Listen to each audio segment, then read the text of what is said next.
Chapter 11 of The Car. Terry opened his eyes into bright light. It was morning, early, and the cat was burbling along. He had been sleeping with his head straight back against the seat, and he sat up to see Waylon driving a new son at his back. He hadn't wanted to let Waylon drive. The cat was his, a part of him. He had tried to drive himself and had done all right until midnight. But then, between midnight and 1 in the morning, a switch had gone off somewhere in his head, and it seemed everything shut down.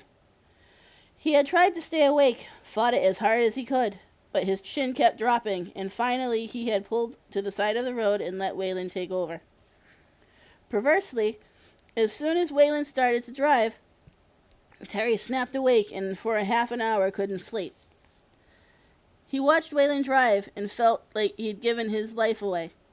But Waylon was a good driver, shifted nicely on the power curve and kept the car moving right. And soon Terry dropped off again. Until now. "Where are we?" he asked, squirming in the seat to get a good view. The sky was clear except for a couple of strips of white high cirrus. Blue and starting to get hot. "About 20 miles out of Omaha.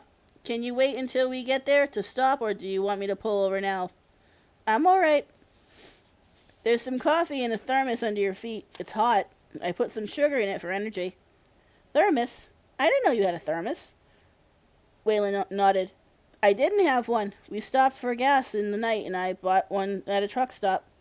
Filled it, figuring we would want some later." Terry shook his head. "And I didn't wake up?" Waylon laughed. "Not a flicker. You were really zonked." Terry poured coffee. He had never liked it, and still didn't, but there was something about it that went with the morning, and he sipped contentedly. You want to drive?" Waylon asked. "I'll take it later, after we get... Where are we going, anyway?" "An old friend named Wayne Holtz.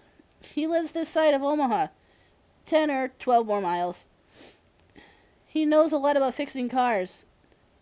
And about me. We both need fixing."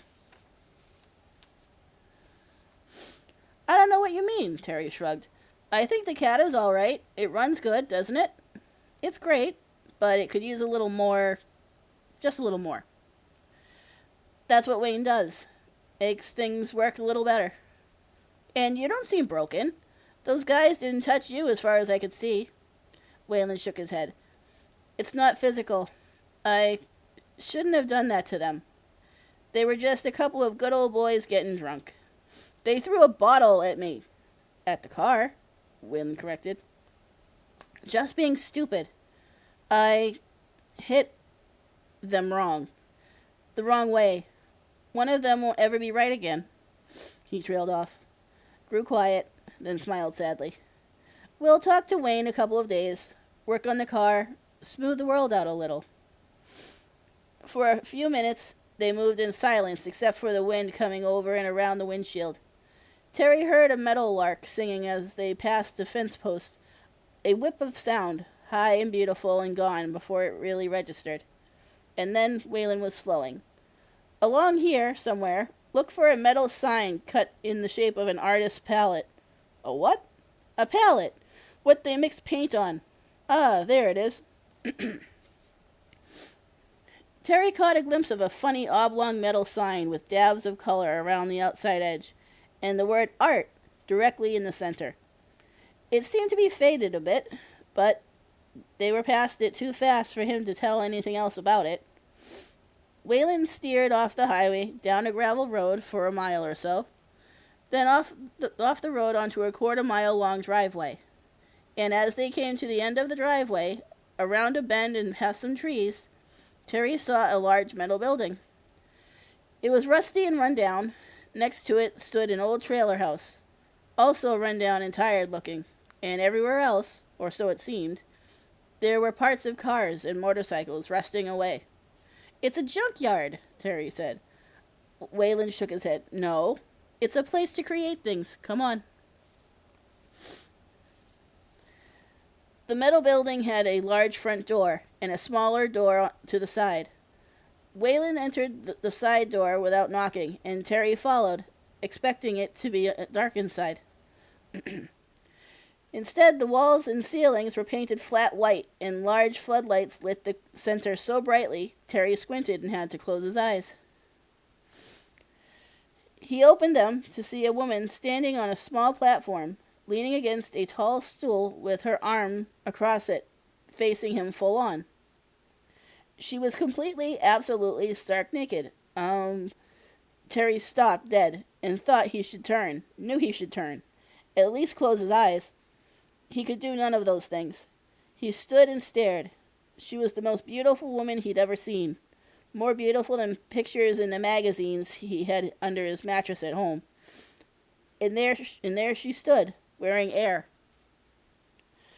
The woman ignored him and Waylon, did not move. To the side, a man who looked like he was completely made of hair and wearing only a pair of impossibly torn Levi's, had an easel set up with a large canvas on it.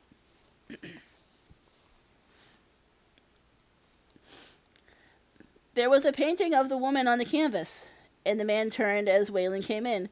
"Waylon!" he yelled.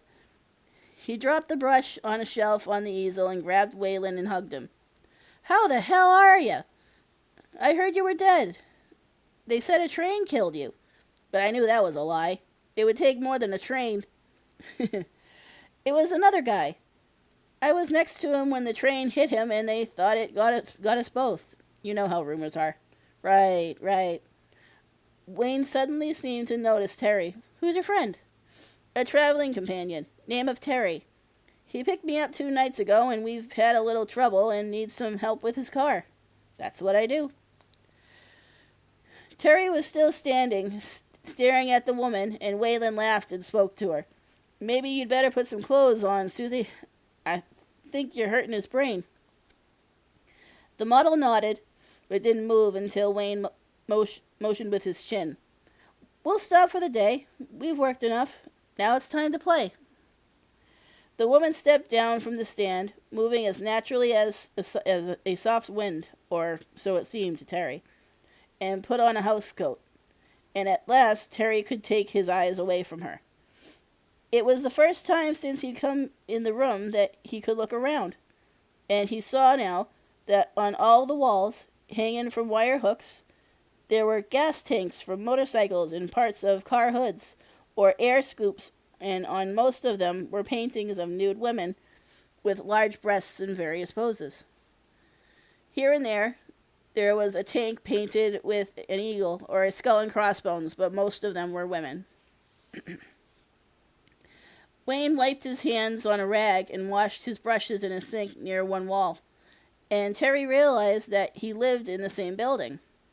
There was a bathroom in a back corner, the only closed-in room, and a large bed off to the right side of the building. "What's with the car?" Wayne asked when he finished the brushes. "It's outside, a home built. It's fine, but we need a little more punch." "We'll look at it. Susie," he turned to the woman, who had moved to a chair under a lamp by the bed and opened a book. "Why don't you start some dinner while we look at the car?"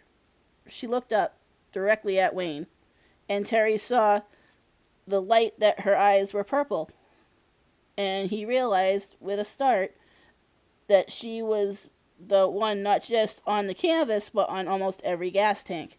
"You mean me?" she asked. "You want me to cook?" Wayne frowned, then shook his head. "I guess not. I don't cook, you know that. And I don't clean. I model, and you pay me." "Right." "You'd better get your brain checked," she said. Going back to the book. "Even asking is crazy." Wayne turned and went out the front door and stopped outside in front of the car. "Oh, wow, man, it's a Blakely Bearcat." "You know the car?" Waylon moved off the side, and Terry stood by the car. "Know it? I helped a guy build one once. A guy named Blakely wanted Ford to build them and sell them back in the late 70s. He made about 400 of them and sold them as factory makes. Then Ford said no, and he started selling them as kits. They wrought up real good, real good." He turned to Terry. "What's it got inside?" "A 1974 Ford Pinto motor. That 2300cc mill? Yes, that's what it said. Oh man, you guys are in luck. What do you mean? Waylon asked. That's a hell of an engine. Incredible. With just a few modifications, we can increase the power 7 or 8%. But that ain't the best. Waylon had let himself slide down the wall and was sitting in the dirt smiling peacefully. His smile widened. What else? I got a blower for it. A turbocharge? Wayne nodded. Some guy left it here in a box to pay for his Harley. It was made by a company out in California. Bunks or something. The thing drops right in where the exhaust manifold goes, clean as snot. A turbocharge? Terry's ears perked. What's that? He had heard about them, but didn't quite understand how they worked. It's a high-speed fan that drives from the exhaust gases and pushes accelerated air into the carburetor. It's like everything feeds on itself, man. The faster you go, the more air gets pushed, the faster you go. Wayne was so excited he was hopping around. We can do it all in a day, max. Does it really make a difference? Wayne stopped, stared. A turbo? How about night and day? It will increase your engine power by up to 45%. You won't even know the car when we're done. Terry stood, one hand on the car, and shook his head. I don't know. How expensive is it? Like new, the turbo is a couple grand. But I can let you have it for... Wayne hesitated and looked out of the corner of his eye at Waylon, who shook his head. I can barter it off. You help me clean the place up, and I'll put it in the car for you. Better yet, you help me put it in the car, and we'll call it square. Terry looked at Wayne, started to say something and stopped. How long? 3 days? He'd been with Waylon. 3 days, and now he'd just met a man who was going to give him a turbo. Seen a naked woman with violet eyes, and watched a fight he still didn't understand. He sighed. Thank you, but I think I should pay something. Wayne shook his head. No way, Jose. Later, when I'm rich, I'll send you some money, Terry said. Wayne smiled. Right on, when you're rich. Now, let's get to work. We've got to get the car inside and pull the exhaust system. He went back to the side door, and Terry heard chains rattling, and the large door went up 6 feet. Terry started the cat and pulled it in, and within moments, he and Wayne were under the hood, loosening the exhaust manifold and the tailpipe assembly, the two of them working as hard as Terry had worked alone. It grew dark, but it didn't matter.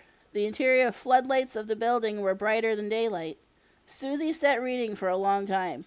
Terry saw the cover of the book once, and it said Keffa in large letters.